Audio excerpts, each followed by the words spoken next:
नमस्कार, मेरा नाम है नरपत। तो आज हम शुरू करने वाले हैं फ्रांसीसी क्रांति का टॉपिक नंबर 6, जिसका नाम है क्रांति और रोजाना की जिंदगी। तो शुरू करेंगे। आज बहुत अच्छा आज लास्ट टॉपिक है, उसके बाद हमारे चैप्टर फ्रांसीसी क्रांति फ्रेंच रिवॉल्यूशन कंप्लीट हो जाएगा। ठीक, रोजाना क्लास आती है, देखिए फ्रांसीसी आपकी क्लास 9th के लिए कोई क्लास नहीं लाता है, सिर्फ बताते हैं सिर्फ इस नरपत गौड़ यूट्यूब चैनल पर।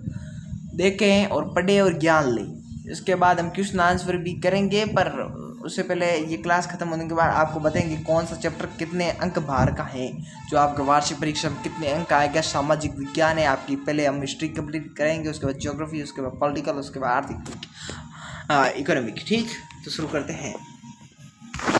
क्या राजनीति लोगों का पहनावा, उनकी बोलचाल अथवा उनके द्वारा पढ़ी जानने वाली पुस्तकों को बदल सकती हैं? तो आप शुरू करते हैं। ये तो क्वेश्चन पूछ रहा था। सन 1789 के बाद के वर्षों में फ्रांस के पुरुषों, महिलाओं, बच्चों के जीवन में ऐसे अनेक परिवर्तन आए।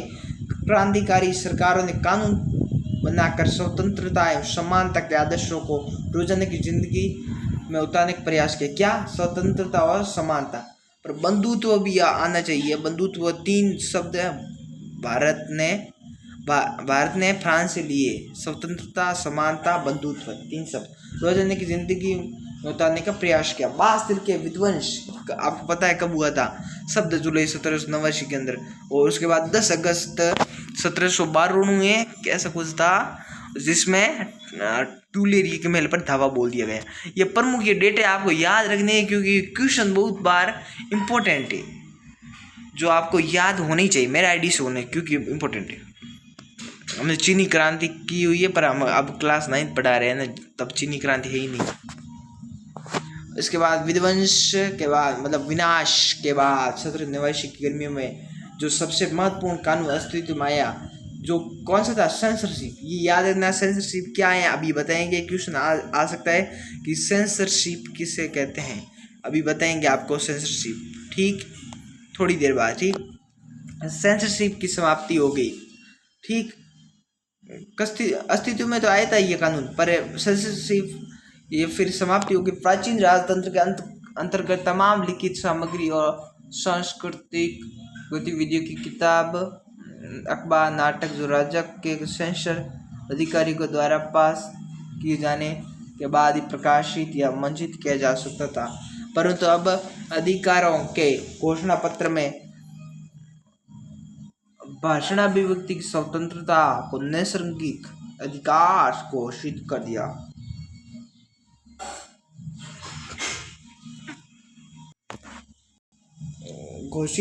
घोषणा पत्र के भाषण पर अभिव्यक्ति की स्वतंत्रता नैसर्गिक अधिकार घोषित कर दिया गया। ठीक, किसका? भाषण अभिव्यक्ति की स्वतंत्रता प्राप्त कर दी गई। फिर परिणाम स्वरूप फ्रांस के शहरों में अखबारों, पर्चों, पुस्तकों, छपी हुई तस्वीरों की बाढ़ आ गई। मतलब बहुत ज़्यादा बिकने लगी पुस्तकें। फिर जहाँ से वह तेजी से गांव देहात तक जा पहुंची, उनमें फ्रांस में घट रही घटनाओं या परिवर्तन का ब्यौरा और उन पर टिप्पणी होती थी। प्रेस की स्वतंत्रता का मतलब ये था कि किसी भी घटना पर परस्पर विरोधी विचार भी व्यक्त किया जा सकते। मतलब प्रेस में कुछ भी, मतलब ऐसा हो कि गलत हो, तो प्रेस में स्वतंत्रता थी कि प्रेस कर सकती हैं, कुछ भी लोगों को बता सकती हैं, और जिसको आज हम अखबार कह सकते हैं, पर अभी ऐसा नहीं है। अभी इतने लोग स्वतंत्रता है, पर इतनी नहीं है। नेता लोग रिश्वत ठूस देते हैं लोगों को, फिर लोग ही सच बोलते हैं। ठीक, तो प्रिंट माध्यम की उसके बाद बात करें तो विचार प्रिंट माध्यम से उपयोग कर पक्ष में दूसरे पक्ष में दृष्टिकोण से संबंध कराने की कोशिश की। नाटक, संगीत, उत्सवी जुलूस में असंख्य लोग जाने लगे, मतलब बहुत सारे, जिसकी गिनती नहीं की जा सकती। स्वतंत्रता न्याय के बारे में राजनीतिज्ञों, दार्शनिकों के पंडित्य पूर्ण लेखक को समझने और उससे जुड़ने की लोकप्रिय तरीका था, क्योंकि किताबों को पढ़ना तो मुट्ठी भर शिक्षितों के लिए भी संभव था। ठीक, इसके बाद ये देख सकते हैं कि देशभक्त कसरती दाब मशीन, जिसका इस्तेमाल मोटापा घटाने के लिए किया जा सकता था। देशभक्त कसरती दाब मशीन, इसमें होता था कुछ उत्पादन भी होता था।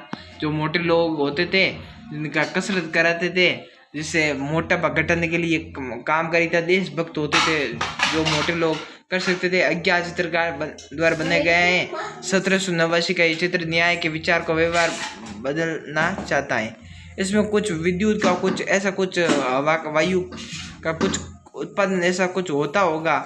इससे मोटी आदमी थी, लुगाई थी, औरत थी, उसको मतलब ये कसरत करती थी तो इससे वो भी पतली हो जाती थी और विद्युत का भी उत्पादन हो जाता था, और इसे देशभक्ति भी कह सकते हैं।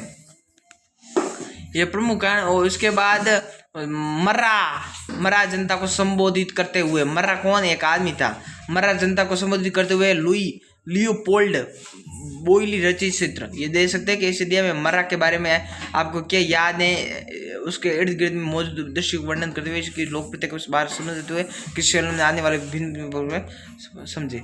इसके बाद सारांश बात करें, ये बात याद रखना कि नेपोलियन की बात हम क्लास 10th में करेंगे अच्छी तरह से। 9th में अब आप इतना ही पढ़ो। फ्रांसीसी क्रांति का हमने जान लिया, फ्रांस कैसे आज़ाद हुआ, वापस से कैसे राजतंत्र में आया।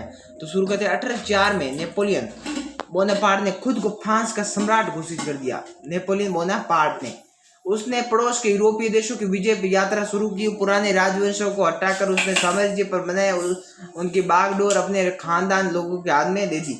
जैसे कि ऑस्ट्रिया पर अपने कोई रिश्तेदार को सौंप दिया, तो था तो उसके अंडर में ही बागडोर खानदान लोगों को दे दी। नेपोलियन खुद को यूरोप के आधुनिकीकरण का अग्रदूत मानता था। उसने निजी संपत्ति की सुरक्षा, ये प्रमुख नेपोलियन ने क्या क्या नागरिक संहिता, नेपोलियन की नागरिक संहिता क्या थी या नेपोलियन की संहिता क्या है, ये बहुत बार 10th में पूछते, 9th में नहीं पूछते। ठीक, उसने निजी संपत्ति की सुरक्षा के कानून बनाए।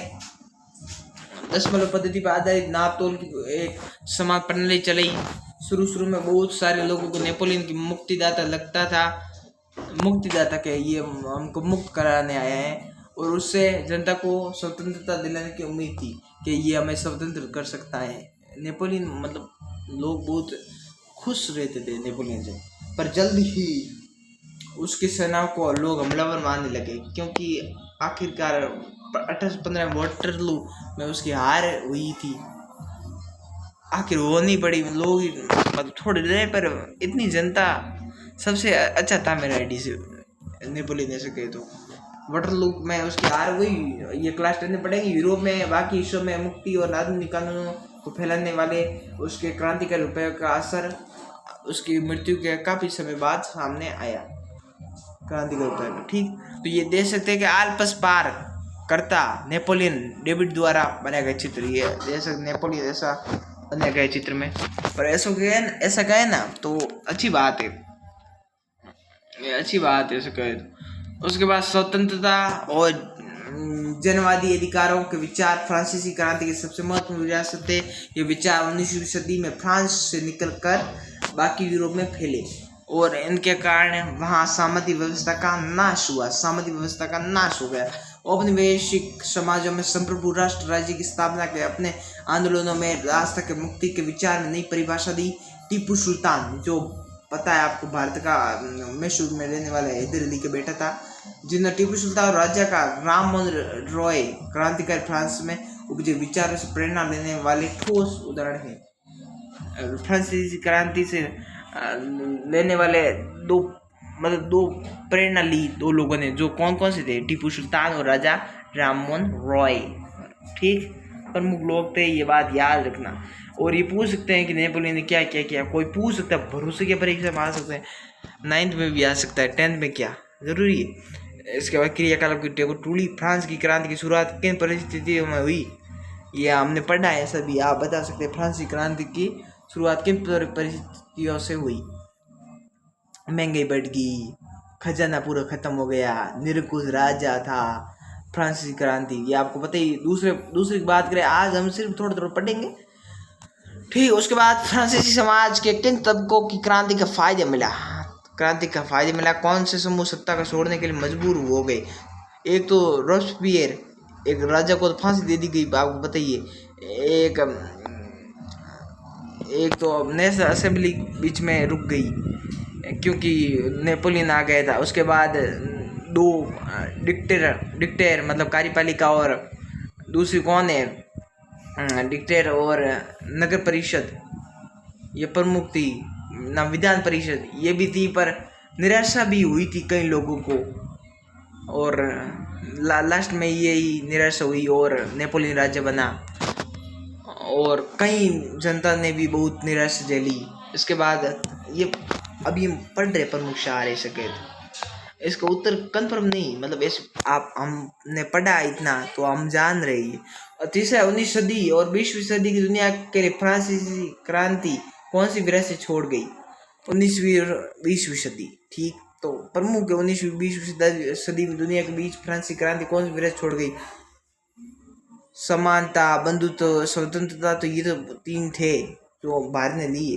पर इसमें राजा का निरंकुश शासन उखाड़ दिया गया और कई युद्ध हुए, कई वापस फ्रांस लोकतंत्र हुआ, पर निराशा हुई। रॉबस्पियर का आतंक युग काल आया, प्रमुख हुआ। पर हम बात करेंगे इस क्वेश्चन के। उनके बाद चौथा प्रश्न है, उन जनवादी अधिकारों की सूची बने जो आज हमें मिले हुए जिनका उत्कर्ष फ्रांसीसी क्रांति हुए।